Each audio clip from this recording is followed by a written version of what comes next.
ইতিমধ্যে অবগত হয়েছেন আমাদের প্রিয় নেত্রী দেশরত্ন শেখ হাসিনার নামে মিথ্যা মামলা দায়ের করা হয়েছে। এটার উদ্দেশ্য হচ্ছে আগামী 15ই আগস্টকে সামনে রেখে বাংলাদেশের জনগণ যখন তাদের শোককে শক্তিতে রূপান্তরিত করার জন্য রাস্তায় নামছে, ঠিক সেই সময় এই মামলার মাধ্যমে দেশবাসীর মাঝে একটি ভীতি ছড়ানোর অপচেষ্টা চলছে। আমরা পূর্বেও মামলা হামলার শিকার হয়েছি।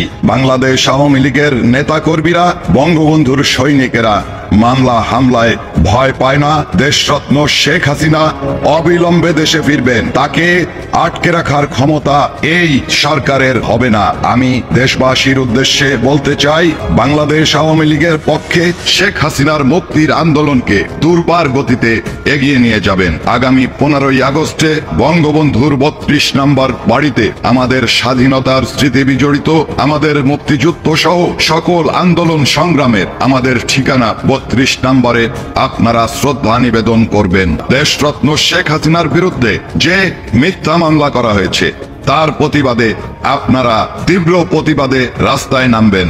আপনারা জানেন, যারা বিভিন্ন সময় গুম হয়েছেন, খুন হয়েছেন বলেছেন, তারা একে একে বেরিয়ে আসছেন। তাদের মিথ্যাচার এবং তাদের যে নৈতিকতা বিরোধী কর্মকাণ্ড, এটা সহ্য করা যায় না, এটা আমরা সহ্য করব না। আপনাদেরকে ঐক্যবদ্ধ হতে হবে। 15ই আগস্টের শোককে শক্তিতে রূপান্তরিত করে আমরা আমাদের প্রিয় নেত্রীকে সসম্মানে দেশে ফিরিয়ে আনবো এবং আগামী দিনে যে সরকার গঠন হবে সেই সরকারের প্রধান আমরা শেখ হাসিনাকেই নির্বাচিত করব। আমাদের বাংলাদেশের বাইরে যে সমস্ত ভাইয়েরা বসবাস করেন তাদের উদ্দেশ্যে বলতে চাই, 15ই আগস্ট ওই বিশ্বের যে সমস্ত পার্লামেন্ট ভবন আছে প্রত্যেকটা পার্লামেন্ট ভবনের সামনে আপনারা অবস্থান জানাবেন, আপনারা আপনাদের প্রতিবাদ জানাবেন, বিশ্ব জনমত গড়ে তোলার জন্য আপনারা ভূমিকা রাখবেন। বন্ধুগণ, আজ পর্যন্ত কোন অপশক্তি ষড়যন্ত্র করে ক্ষমতাকে পাকাপোক্ত করতে পারে নাই, এই সরকারও পারবে না।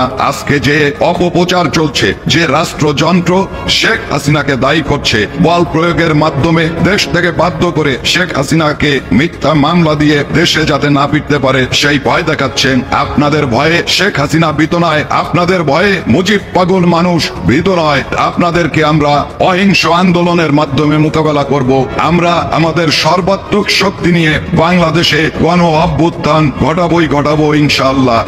আজকে আমি খুব দুঃখ ভারাক্রান্ত মনে আপনাদের সামনে এসেছি। বঙ্গবন্ধু জাদুঘর ছিল এবং এই বাড়িতেই 1975 সালের 15ই আগস্ট আমাদের জাতির জনক বঙ্গবন্ধুকে সপরিবারে নির্মমভাবে হত্যা করা হয়েছিল। আজকে আমরা জানি যে এখানে বাংলাদেশে একটি গণ অভ্যুত্থান হয়েছে ছাত্র জনতার সম্মিলনে এবং ছাত্র জনতার এই আন্দোলনের মধ্য দিয়ে কিছু দুষ্কৃতিকারী এই জঘন্যতম ঘটনাটা ঘটিয়েছে। আমি এটার তীব্র নিন্দা জানাই এবং তীব্র প্রতিবাদ জানাই এবং আমি আহ্বান করব অন্তর্বর্তীকালীন সরকারের দৃষ্টি আকর্ষণ করে আমি দাবি করব যে অতি সত্বর এই দুষ্কৃতিকারীদেরকে আইনের আওতায় এনে বিচার করতে হবে। আজকে আমি আরো আমার মনের কথা আমি বলতে চাই। আজকে আমার এখানে আসা হচ্ছে আমার বিবেকের তাড়নায়। আমি এমন একজন ব্যক্তি, আমি আমার বিবেককে দিয়ে আমি পরিচালিত হই। আমি অন্যায়ের বিরুদ্ধে প্রতিবাদ করি, আমি যতটুকু পারি আমি আমার অবস্থান থেকে করি। আজকে আমি বঙ্গবন্ধুর এই 32 নম্বরের এই বাসায় সেই আবেগের কারণেই আমি উপস্থিত হয়েছি এবং আমি এটা কোনো অবস্থাতেই মেনে নিতে পারি না যে আমাদের ইতিহাস ঐতিহ্য, কারণ বঙ্গবন্ধু হচ্ছেন আমাদের স্বাধীনতার প্রতীক, তিনি বাংলাদেশের সম্বল। আমাদের বঙ্গবন্ধুকে ইতিহাসের আলোকে এবং মোড়কে আমাদের প্রিজার্ভ করে রাখতে হবে। বঙ্গবন্ধুকে অসম্মান করা হচ্ছে আমাদের মুক্তিযুদ্ধের পূর্ববর্তী 23 বছরের গণ আন্দোলন, যেই গণ আন্দোলনের মাধ্যমে আমরা মুক্তিযুদ্ধ করে দেশ স্বাধীন করেছিলাম।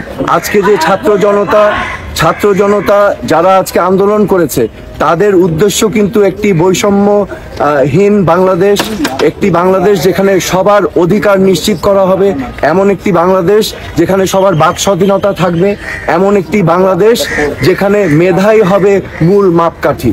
তো আমাদের মুক্তিযুদ্ধের চেতনাই কিন্তু সেই চেতনা, কিন্তু দুর্ভাগ্য আমাদের, আমরা এই আদর্শটাকে বাস্তবায়ন করতে পারিনি বাংলাদেশে এই পর্যন্ত। তো আজকে ছাত্র জনতা সেই উদ্দেশ্য নিয়েই কিন্তু আজকে রাজপথে নেমেছিল। তো কিন্তু আমি তার পাশাপাশি আমি স্মরণ করিয়ে দিতে চাই আমাদের ইতিহাস, ঐতিহ্য, বঙ্গবন্ধুর অবদান, এটাকে আমাদের অস্বীকার করার কোনো স্কোপ নেই। কারণ আমাদের অতীত, আমাদের সত্তা যদি আমরা ভুলে যাই তাহলে কিন্তু আমরা ভবিষ্যৎ গড়তে পারবো না। সেই বাংলাদেশ কিন্তু সেই আধুনিক গণতান্ত্রিক এবং